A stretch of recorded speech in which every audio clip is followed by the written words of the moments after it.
white pedophiles in Asia, specifically in Southeast Asia. It kind of comes with the territory of being a poor country that you're going to have these white pedophiles gravitate towards your country, and that is the case with Southeast Asia. It's a pretty fucking big epidemic of white pedophiles. Some of you may say, Troy, you're a fucking racist cunt, why are you saying white pedophiles? Well, the fact of the matter is, if they ever catch a Negro pedophile or an Asian pedophile or an Eskimo pedophile, then I'll start broadening the range of descriptors, of adjectives. But at the moment, it's all white pedophiles. A recent big case that came to light was that of Richard Huckle, a 30-year-old white English teacher in Malaysia who had devastated the lives of hundreds of Malaysian kids from 18 months right up to 15 years. And some of them he abused, raped, and videotaped the rapes and the child abuse and the vaginal intercourse and the obvious internal injuries that come with that. Videotaped it for consumption overseas that were financing his crimes, his sick acts.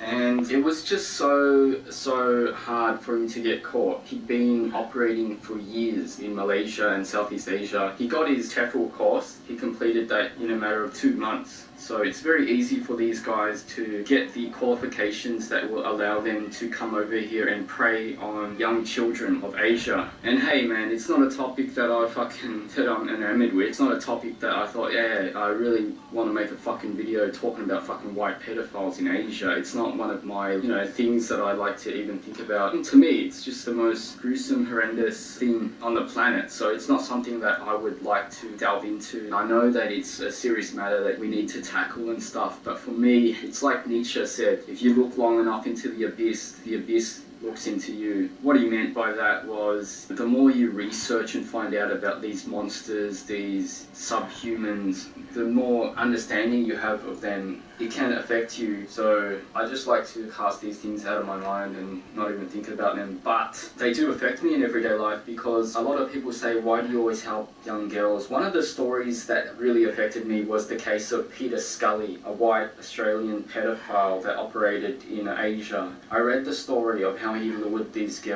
homeless girls from Cambodia into his lair, where he eventually raped them, tortured them over the course of a few weeks or months, I think it was, and eventually killed them, murdered them. And the way he lured them was he befriended or hired a local, and that girl went to these homeless children and she won their trust. Once she established a bit of rapport with them, she invited them back to her hotel room, which was Peter Scully's room, and from there they were held against their will and tortured.